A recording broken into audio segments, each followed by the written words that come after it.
আমি নিজে খুবই আশ্চর্য হয়েছি, বিশ্বাস করেন। জুলাই আগস্টে এই পোলাটার কিন্তু ভূমিকা ছিল আওয়ামী লীগের কাছে, যদিও সে খলনায়ক, কিন্তু ভূমিকা ছিল সরকার পতনের পেছনে। ইভেন সরকার পতনের পর আমরা মোটামুটি তাকে রাজনৈতিক অঙ্গনে এতটা অ্যাক্টিভ থাকতে দেখি নাই, কিন্তু গেল 5ই ফেব্রুয়ারি শেখ হাসিনার বাড়ি ভাঙার পর, বঙ্গবন্ধুর বাড়ি ভাঙার পর উল্লাস ডান্স ছিল। তো সেই ডান্সটা বেশিক্ষণ টিকে নাই। যে ডান্স, সে বলছে যে আমি যে ডান্স ডুন্স দিছি এই জন্যই আওয়ামী লীগ ধানমন্ডি 32-এর ঝাল আমার উপর মিটাইছে। কাফির এই শুনিয়া সারা বাংলাদেশ কথা বললো। মোটামুটি আমরা দেখলাম যে উপদেষ্টারা কেউ কথা বলে নাই, সার্জিস হাসনাতও বলে নাই, লাস্ট বলছে কিনা আমি জানি না, একটা পোস্টও দেয় নাই। মানে কাফি নামে যে কোনো ব্যক্তি আছে কন্টেন্ট ক্রিয়েটার, এটার মনে হয় যে সমন্বয়ক লেভেলে কোনো অস্তিত্ব নেই।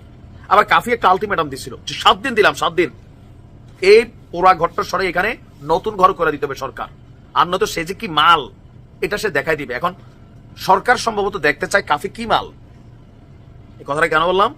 সরকার দেখতে চায় কিভাবে আমরা বুঝলাম, কারণ অলরেডি আপনার তার যে গ্রামের বাড়িতে অগ্নিকাণ্ডের ঘটনা ঘটেছে, এই ঘটনায় আমরা দিন দেখছি সেনাবাহিনী গেছে, প্রশাসন গেছে, পুলিশ গেছে, গোয়েন্দা সংস্থার অনেক লোক গেছে, ছানবিন করছেন, তদন্ত করছেন, খুব শীঘ্রই ব্যবস্থা নেবেন এমন ঘোষণা ছিল। কিন্তু গতকালকে, আজকে সহ 4 দিন হয়ে গেছে, একটু আগে আমি যখন নিউজটা করছি যে কাফি একটা স্ট্যাটাস দিয়েছে যে ঘটনার 3 দিন পার হয়ে গেছে, আমি যখন করছি 4, মানে এই ঘটনায় এখন পর্যন্ত কোনো তদন্ত কমিটি নাকি গঠন হয় নাই।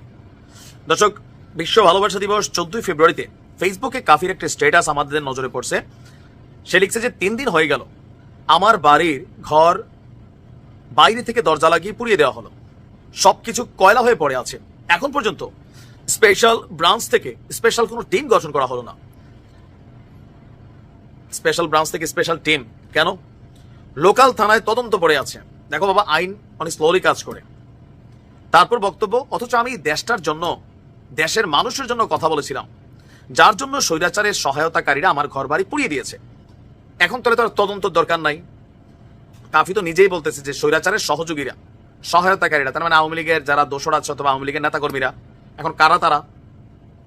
মোটামুটি সে একটা সিদ্ধান্তে পৌঁছেছে। তার বক্তব্য, সেই আমার জন্যই যদি ঘটনার 3 দিনের মাথায়ও স্পেশাল টিম গঠন না করা হয়, এবং হয়নি, তবে আগামী 4 দিন পর রাজপথ আমি দখলে নেব, তখন ঠিকই কানে পানি যাবে। তবে পুলিশ কিন্তু এখন বাইরে। কাফি কালকে দেখো নাই, আসিফ নজরুল স্যার একজন পুলিশের ভিডিও শেয়ার করেছে, আমি ওই পুলিশকে ধন্যবাদ দেই। কোন রকম গায়ে হাত তোলা ছাড়া কিভাবে একটা ভিড়কে সামলাইতে হয়, রাস্তার মধ্যে বাইরে পাবলিক ভয় পাইছে। থ্যাংক ইউ পুলিশকে, এরকম সহনীয় পর্যায়ে আমরা দেখতে চাই। আচ্ছা, যাই হোক, তার বক্তব্য হচ্ছে যে আমার বাড়িঘর দরজা লাগিয়ে পুড়িয়ে দেওয়া হলো, আর আপনাদের কিছু মনে হলো না? আপনাদের কানে পানি গেল না? আমার এই করুণ পরিস্থিতির জন্য স্পেশাল কোনো টিম গঠন করা হলো না?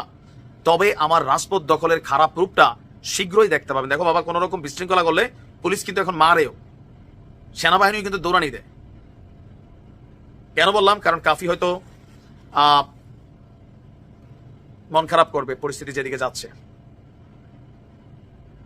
এরকমই হয়, বাস্তবতা হচ্ছে এটাই, যে কোনো একটা বড় ঘটনার সুযোগ সুবিধা ভোগ করে অল্প কিছু মানুষ, বাকিরা এরকমই। কাফিও তো নিজেরা ভাবতেছে অনেক কিছু, কিন্তু সরকারের কাছে হুইস কাফি, কাফিস কাফি, এরকম কাফির মতো লক্ষ লক্ষ পোলাবেন রাস্তায় নামছে, যার যার জায়গা থেকে কথা বলছে, কেউ দেশে থেকে বলছে, কেউ বিদেশে থেকে। সবারই কি সরকার এরকম প্রোটেকশন দিতে যাবে? অথবা সরকার মনে করছে যে অগ্নিকাণ্ডের পেছনে হয়তো সিম্পল কোনো ঘটনা আছে, মশারা কয়েল হইতে পারে, আবার দুর্বৃত্তায়ন হইতে পারে, তদন্ত রিপোর্ট আসলে বলা যাবে। বাট কাফি ধৈর্য রাখতে হবে। ভালো থাকুন, আসসালামু আলাইকুম।